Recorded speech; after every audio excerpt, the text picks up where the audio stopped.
Hey everybody, this is Darren Cross, and this is the template video for MBA 641 e-commerce.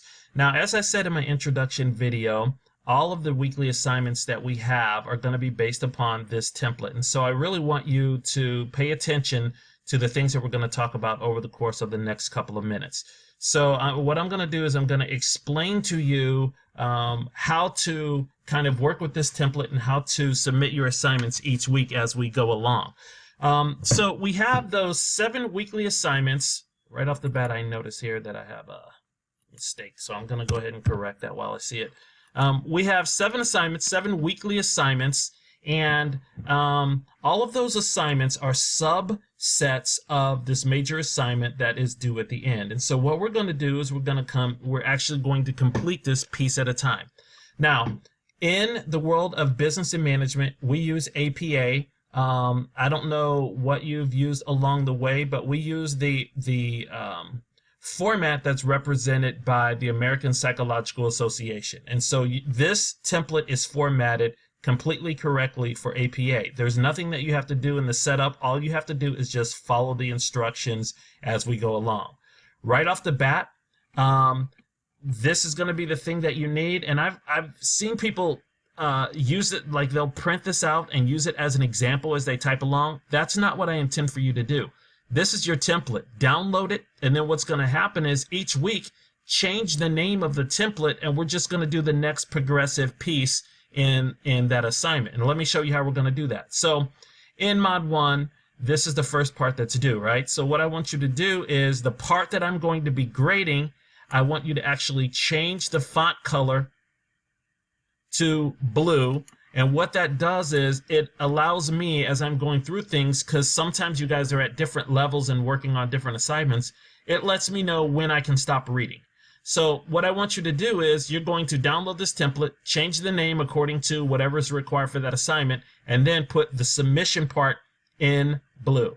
What will happen is the rest of this will be in black, and you'll leave it there. You're not going to touch it right now, but I want to be able to, you're basically going to be building each week, right? So I want to be able to see what's going on. Then when you upload the assignment to Blackboard, I'll go through and make comments on this paper, and then you can address it along the way. But when you go to mod 2, what's going to happen is you're going to put this back in black, and then the next part that I'm grading, right, whatever that might be, the next part that I'm grading, you're going to go ahead and turn to blue. Okay, so whenever you turn in mod 2's assignment, what I want to see is all of the things that you've written before and what's due for this week. The reason why is you might write about something and I need a refresher, so I need to go back up and see what you wrote about before. So this isn't going to just be little pieces individually. It's going to be a building assignment the entire time. So obviously when you're done with mod 2, put that back in black, and then the next assignment you're going to put in the blues, right? What's going to happen is you're just going to be building this along the way. Now, there's a couple of things I want to talk about along the way that's going to be helpful as you write. Right off the bat, some of you are going to be super mad at me because I make comments. If I am asking you to do a paragraph of 3 to 5 sentences, I'll make a comment usually on each of those sentences. So I'm super critical in the beginning, but I think that usually what happens is you guys are starting to get it, and then you get better as we go along the way. But just listen to some of the suggestions that I have here, and I think it'll be helpful.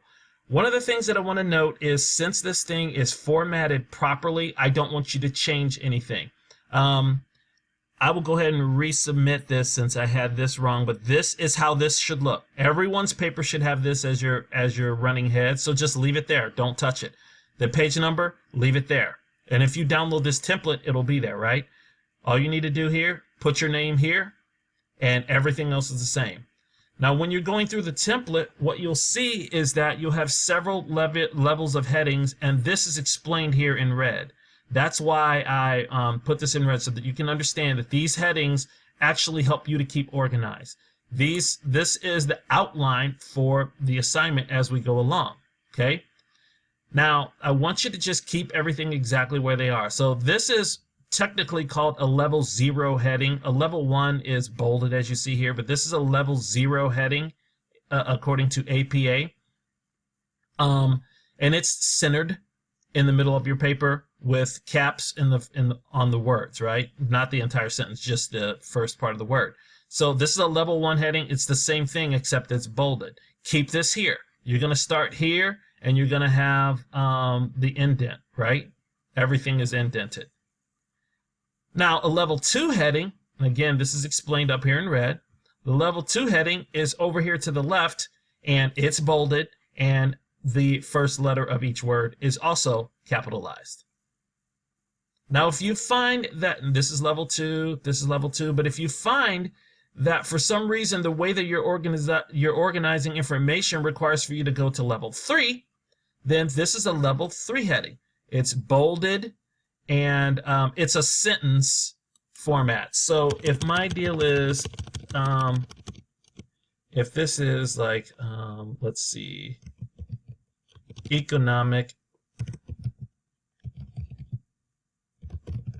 consumers, notice that only this is a sentence format, so only the first letter is capitalized, and each other letter in this heading is going to be lowercase. Okay, and then there's a period afterwards, and you start your material, your content right on this line. A lot of people see this and it just doesn't feel okay to them, and so they do something like this, and that is not a level 3 heading. Okay, level 3 heading is exactly how I have it here. So when you get done with your paper, the headings should be in the same spot, and you should have some information here. So you'll see me say things like, hey, this is not formatted correctly. Please make this look exactly like the template. Make sure that you're looking at this to do what you're supposed to do. Okay, I don't think that we have any level 4 headings here, but if somehow you get in a situation where you need a level 4 heading, you will be able to, you can go to the online writing lab for Purdue University, and they can explain to you how to do that. Or you can ask me, I can help you with that as well. Now, here's a couple of things to note. Another thing that I see that people do is when a paragraph ends, you guys like to put extra spaces in between paragraphs so that you can clearly see the divisions. Don't do that. Everything is exactly as it's supposed to be. So a lot of times you'll see me say things like, hey, remove this extra space. This entire paper is double spaced. So from here to here is the same amount of space as from here to here. And from here to here is the same as from here to here. Okay, so make sure that this is double spaced throughout. Don't be adding extra spaces in there. Keep everything looking exactly like this looks. Okay, now there's a couple of nuances that you need to know as we talk about APA. First of all, there is no such thing as a works cited page, and we're not going to be doing footnotes and things like that. So when you are actually bringing in outside information, you're going to actually put the citation. A citation is the thing that's actually used while you're writing, and then the reference is the actual reference to that citation on the reference page. Okay, and so this is the last little piece of the paper here. Now, for each citation you have in your paper, you should have a reference, and for each reference, you should have a citation. If you look here, what I've done is you have a reference for various different types of things that you'll see. So this is an example based upon what you have as to what you really need. Okay, so this is a book. You'll see that this is actually, there's no academic. Oh yeah, this is an article here. So this is actually a journal. And some of these things are like blogs and things like that. And you'll see that along the way. But you can use these as an example, or you can ask me or go to that Purdue University online writing lab.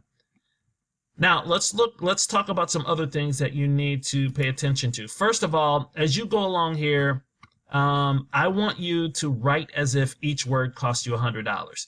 So it is not impressive to use a bunch of flowery words or to add a bunch of stuff or to put in things that are not necessary. what you'll see me say along the way quite often is, this doesn't need to be here, or this is an unnecessary part of this. And what I see is a lot of times people are uncomfortable on how to start things, and you actually just kind of mumble. It's kind of just mumbling along in the paper. And so, for instance, one of the things I see often is students will say things like, companies must be aware of whatever it is, as a way of introducing what you're going to be doing. You don't have to do this in the paper, because I kind of guide you on what to do, right? So you don't have to have this extra stuff. You just put in exactly what we're going to be talking about. You don't have to have the introductory clauses or descriptors or editorials or anything like that. You want it to be as simple as possible. So let's talk about editorials for a second. Don't put words like unfortunately or obviously or anything like that, because things are not obvious to people. And depending upon your perspective, it may or may not be fortunate or unfortunate. And so those words don't add anything to it. So just get right to the point. When I'm asking you to do something like in this first section, when I say I want you to introduce the company, you're going to start by saying ABC Corp is, and you just go, right? So don't say things like,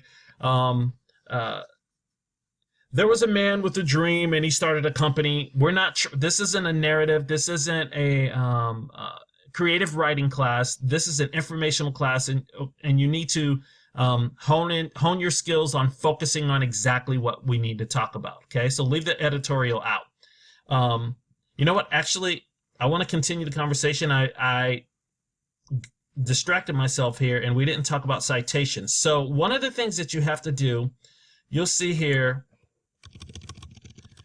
one of the things that you do along the way is you bring in outside information, or sometimes people present things as facts, or as the truth, or something that they want us to accept. When you do that, you have to cite it, right? And there's a couple of ways that you can do that, but first let's talk about the wisdom of actually putting forth information like that.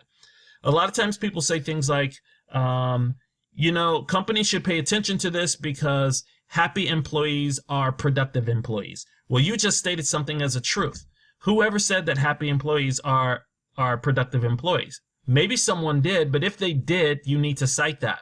And actually, if you look at literature in the world of organizational behavior, you'll find that it doesn't support that happy employees are productive employees.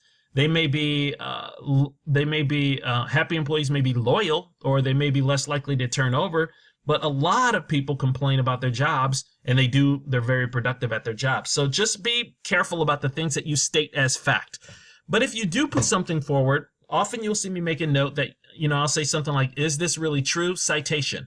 Sometimes it's that I'm doubting you, and sometimes I'm just saying, hey, provide the citation for this. So there are a couple of ways to do it. First of all, you make your point. So you make your sentence, right?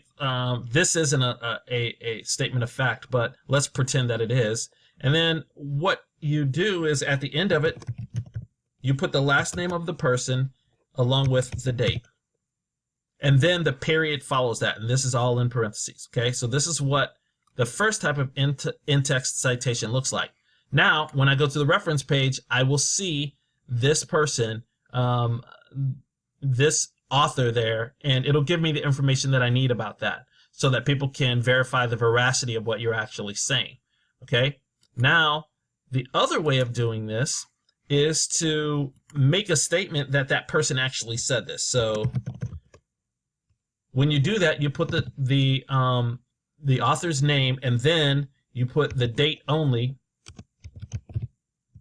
in parentheses, and then you say what they said. So you can say said or indicated or something like that, but it's always in past tense, right? So it's not cross says or indicates. You put cross indicated, and where cross indicated that is going to be referenced in whatever that reference is that you had. Okay. Now, what this means is, if you should have an author's name for what's going on. If you don't, then you might want to do the in-text citation at the end of that sentence. But what I don't want to see is, according to Time Magazine, or some people even have said things like, according to our text. No, you need to properly cite that. Okay. Another thing to be aware of is your own bias in the things that you say, and that comes along with the editorial that I asked you to avoid. Don't put any kind of value words in your paper at all. You don't have to say this is very good, or even the word very isn't necessary, right? So just beware of that. But also, as we go along, I want you to be aware of any kind of slang or vernacular that you might be using. Sometimes people say things like, the company is concerned about its bottom line. Well, of course we know what bottom line is, but I need you to act like someone who is not in the field of business is reading your paper. So say what that really means. Profitability. Don't use jargon that is slang, because this is an academic class and I want you to use academic voice. So quite often you'll see me say that along the way as well. Okay. Let me see here. I think that is the gist on what we need to be concerned about as we go along. But, oh, sorry. But I wanted to make some other formatting comments here. You'll see that the basic gist of APA is that it's Times New Roman, 12-point font, double spaced throughout. So this entire paper is double spaced, right? And then it's 1-inch margins all the way around.